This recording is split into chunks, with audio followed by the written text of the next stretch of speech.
Alright, the Eagles just signed Nick Sirianni to a well-deserved multi-year extension. Plus, they made another perfect addition to the front office in getting back Joe Douglas. In this video, we'll get into everything that he brings, as well as take a look at why the Birds' offense should be better than it was last year. Meanwhile, the Bryce Huff trade rumors are circling yet again, but there's a point to be made on both sides of the argument. So let's talk about what that is, why the Tush Push is about to be banned, and how that'll affect Philly, if at all. But first, let's run it.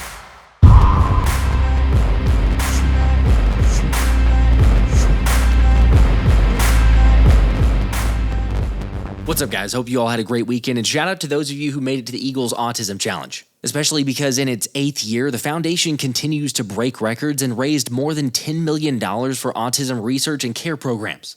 Which, in case you weren't aware, means they've raised over $40 million since they started the event. And that would not be possible without people like you who have donated to such an amazing cause. So again, for that, thank you, and I will never get tired of saying this, but you guys are just the best. Like, it continues to blow my mind, but we're coming up on 128,000 subscribers just a little bit over 2 years since starting the channel. So again, obviously that's not possible without you guys, but I cannot thank you enough. So in case you didn't catch it on the last video, I'm giving away tickets to one lucky subscriber to the Eagles home opener against the Cowboys. All you gotta do is like this video and then comment to be entered. Yes, for the record, you can also do the same thing on the previous video that'll get you twice as many entries that I'm gonna spin for on the Tuesday night live stream. For real, you guys are the MVPs and make this thing happen. Much like Howie Roseman, who was actually honored recently as being the most valuable Philadelphian by the Philadelphia Visitors Center Corporation. Of course, we can debate on who the MVP of Philly is. However, I did appreciate the GM's response to winning the award, saying he would describe it in the way Sinatra sang New York, New York. You can make it there, you can make it anywhere. But he's proud to think that in the sports world, that's actually Philly. This is Frankfurt. Tough place. I mean, you gotta admit, he's got a point on multiple levels. After all, nothing comes easy, and everyone is definitely going to be held to the fire.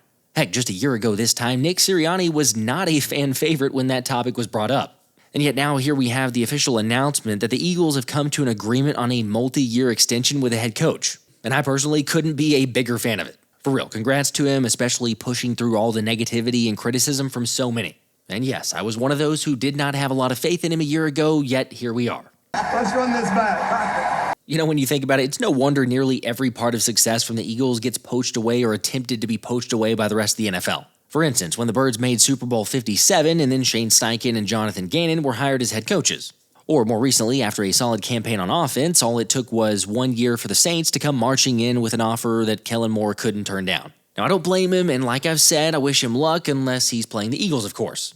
And staying with that same topic, it is fair to wonder if Anthony DeBona took a picture with the future Giants head coach over the weekend.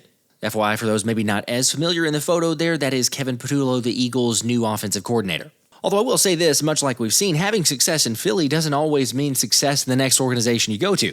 By the way, the reason I bring this topic up is because Howie Roseman is bringing back former Vice President of Player Personnel Joe Douglas after he was fired by the Jets several months ago. And look, this is a great move on a couple different levels, so let's break it down. First off, the timing on this isn't that surprising since Howie just recently lost 2 members from the front office. In Senior Director of College Scouting, Anthony Patch to the Raiders, followed by Senior Director of Scouting, Brandon Hunt to Vegas as well. Granted, both of those losses weren't terribly unexpected because they were interviewing previously. And with Jeffrey Lurie and Howie Roseman always planning 3 steps ahead, you knew they'd have a pretty quick answer. I mean, if we go back in time, Douglas was seen at the Link on December 15th before the Steelers game. So it's not like anything about this wasn't a pretty obvious foregone conclusion.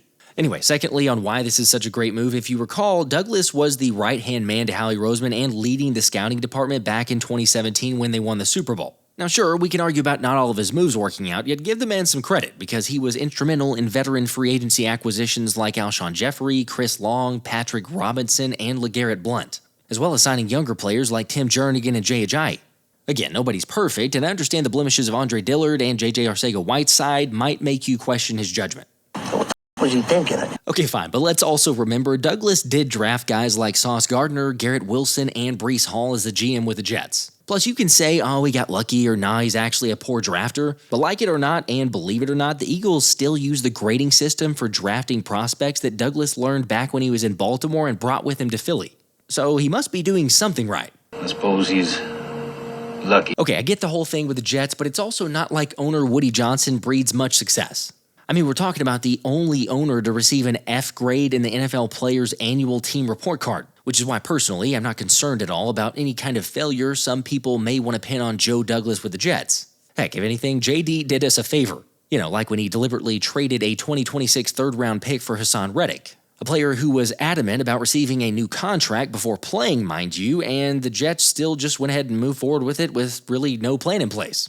Now that one will go down as an extremely odd head-scratcher, yet the irony to this whole thing is that Joe Douglas will still get to make that third-round selection with Woody Johnson's pick. It'll just be for Philly and not for New York. Yeah, I didn't see that one coming. In all seriousness, this is a perfect move for the Birds. Howie Roseman can continue on player contracts, roster management, and Joe Douglas seamlessly fits into the player personnel and scouting department. Plus, if anything, I see it as a benefit that Douglas was part of the post-2017 failures, because it allows all sides to reflect, learn from it, and better know how to attack the next couple years and what they do differently. But how about you? Are you a fan of this reunion, or do you have any concerns with it? Let me know in the comments.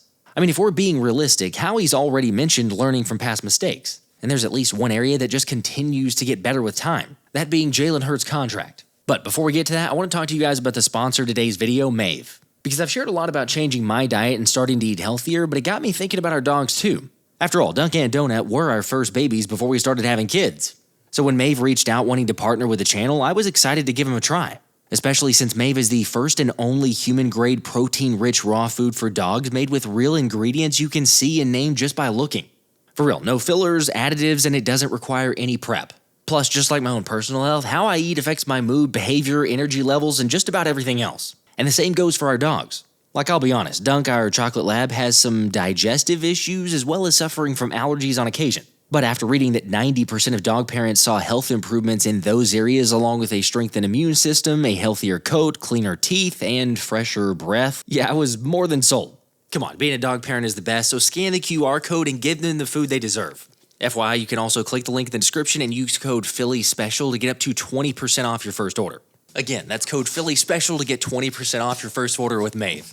In case you somehow missed it, the San Francisco 49ers signed Brock Purdy to a new contract that pays him $53 million per year. For the record, that's level with Detroit's Jared Goff, but the biggest takeaway, at least for Philly, is that the 49ers Super Bowl losing quarterback is now making more than Jalen Hurts. Like, it's insane, but QB1 only ranks 10th now in terms of average annual value. Meanwhile, Howie has the receivers locked up in AJ and Smitty, essentially the entire offensive line, minus whoever the right guard ends up being, and Saquon Barkley appears to be on the route of being an Eagle for life. Yet as scary as that is, Ruben Frank believes this Eagles offense is going to be even more dangerous than they were last year, and he's got a point. Think about it. The Eagles won 16 of their last 17 games, won the Super Bowl, scored 95 points in their last 2 postseason games, and it's still fair to say they underachieved on offense. Because with all that collection of weapons, the Birds averaged 26.8 points, which was 7th highest in the NFL. And then when it comes to converting third downs, yards per play, and efficiency in the red zone, they ranked 10th, 11th, and 13th respectively. Which, okay, fine, that's not bad, but again, with the talent they have on their roster, you could certainly argue those numbers should have been better. Again, the Eagles returned 10 of 11 offensive starters, and 8 of those starters were also here in 2023. With Root reminding that sort of continuity is extremely rare in the NFL these days and is extremely valuable. After all, when you've spent that much time playing and practicing and watching film with the guy lining up next to you, you know how he thinks, you know what he sees, and you share his football DNA. So multiply that by 10 guys and you have a unit that has the ability to operate at a truly advanced level. Like, not gonna lie, but I think he's spot on there. Yes, you have the loss of the offensive coordinator, which I've talked about previously as well, but if we look back to the Eagles' postseason, or really the entire regular season, they had a couple glimpses of the offense showing signs, but it wasn't until late in the postseason they finally started to hit their stride. So, one more year and a Super Bowl MVP quarterback, an MVP caliber running back, 2 elite wide receivers, an outstanding tight end, and the best offensive line in football. I mean, there's no reason to think this offense can't take a big leap in 2025. Of course, yes, the big question mark is new offensive coordinator Kevin Patullo, yet just about everyone is vouching for him ahead of time. By the way, kudos to Rue for the stat, but the highest scoring Eagles offenses were all the way back in the 1940s whenever they scored 30 points per game or more than 30 points per game. However, in more present day, the highest scoring offense was Chip Kelly's 2014 team that averaged 29.6 points per game. So 26.8 was good last year, but if they can take that next step, this team's going to be practically unbeatable. And yes, that's with or without the Tush Push. Which, for the record, the NFL will meet on this week at the owners' meetings in Minnesota to modify the Packers' proposal to ban the play. Although no, that's not necessarily good news that it's staying, since Ian Rappaport shared that he's been told that the new language will attempt to outlaw any pushing or pulling of a player. Granted, on the flip side of that, the NFL is saying to not worry. Roger Goodell and other league officials are adamant that it's not targeting any specific teams and they're just trying to do what's best for player safety. That's fucked up. You're right. We've known this for months, and like Trey Wingo called it out, one team has figured this out. 1 out of 32. Why should they be penalized for being excellent? I don't know. It's idiotic, it's cowardly, it's everything that goes against competitiveness, but unfortunately, this feels like the world we're going to have to live in. Yet even with that likely being the case, I couldn't help but get a good laugh out of Washington linebacker Frankie Louvu's perspective to the whole thing. Is it unfair, and should the league ban it? Man, my personal opinion, Yeah. I think they should ban it. You know what I mean? But I know the argument is going to be about like, hey, well, you guys have to stop it. Don't get us in short yardage and whatnot. But Yeah. I mean, it's kind of like a Chico play, man. You got Jordan Mailata on the right. You got, it's pretty much a scrum in rugby. That's how I kind of look at it. And we got to have a scrum too on the other side. And the scrum is, we have a cadence where we all go at once. It's not like you hard count and this and that where, now you getting us or myself jumping over the pile thinking that they're about to snap the ball. And that's just my own personal opinion, and I'm going to leave it at that. If that's not the true mark of a player who got flat out embarrassed in the NFC Championship game, and basically it's a play that's unfair, they can't stop, and he doesn't know what else to say, then I don't know what is. Still, though, as I pointed out in the past, the Eagles actually converted short yardage situations at just about the same clip before reverting to the Tush Push method. I mean, maybe it doesn't allow the exact same type of usage, but there's no reason to freak out or worry that Philly will be less aggressive or convert less, even if they take away the brotherly shove. However, there is one proposal that's being met with a lot of scrutiny, and understandably so. That is the postseason proposal change that the Detroit Lions brought up, with Detroit suggesting there be 4 division champions and 3 wild cards in each conference to make the playoffs. But here's where it gets different. Instead of seeding based on winning your division, those 7 teams would then be seeded strictly by record rather than assigning the top seeds to division winners. So the only benefit of winning your division is that it's the first tiebreaker used if you have the same record as another team. Which I guess my next question to that is then why on earth do we even have divisions at this point? By the way, NFL owners will vote on that this week, so we'll keep you posted there, but I can kind of already tell you what's going to happen because Roger Goodell postponed this one. They tabled it from back in March, didn't have enough support, trying to change the wording a little bit and also say it'll add more excitement to the game. So if this is coming from the commissioner, I mean, come on, read between the lines. We know what's going to happen. I don't like it. Anyway, speaking of other potential cuts, it's becoming evident, as if it wasn't already, that the Eagles are trying to move on from Bryce Huff, with multiple outlets having reported Howie Roseman searching for a trade partner as far back as the trade deadline last season. Except as we're all aware, the lack of pass rush production and being a healthy scratch in the Super Bowl doesn't bode well for Agent Zero's asking price. But no matter which side you fall on, Vic Fangio does not like the player for his system, and the Eagle Eye podcast brought up a couple interesting points on that topic. We know Vic doesn't like the player, but it's year 2. They don't have Sweat anymore. They don't have BG anymore. And they're going to have to explore every opportunity, every option to generate pass pressure. And he's a guy that had 10 sacks 2 years ago. I think you got to at least see if there's something there. Dave thinks it's a shorter leash than I do. So I think they'll give him into the regular season. Dave thinks they're going to cut him at the end of training camp. No, I think they're going to trade him. Oh, you think they're going to trade him? Yeah. Yeah, I'm not sure. What are you going to get for him? Not much. Yeah, I think he'll be here on opening day, but certainly possible that they unload him if there's an offer there. Look, I think the best case scenario is that he stays on the team and is productive and plays like a $17 million player. I think that's the best case scenario. I also think it's unlikely. And I think there's always been a disconnect from front office to coaching in regard to Bryce Huff. I think that's pretty apparent. I think Howie would love to give him every opportunity to play like a $17 million a year player, but Vic doesn't see that in him. At least he didn't last year. He was a healthy scratch in the Super Bowl. And I think it's a locker room dynamic you don't want, to have a guy making that much money who doesn't play. I think that's a fair point. I just think, before he got hurt and he had surgery, he missed 4 games. He was starting to turn the corner. I felt like he was starting to do some good things. He doesn't have to be an all-pro. If he can just be a productive, rotational pass rusher, I think he'll take that. And I don't know if that's going to happen, but I think they'll give him the chance into the season to do that. Look, it'd be great if Huff turned into the $17 million pass rusher that we signed from the very beginning, and we started to see that type of production. And who knows, maybe all it takes is an off-season intervention with Fangio. You're weak.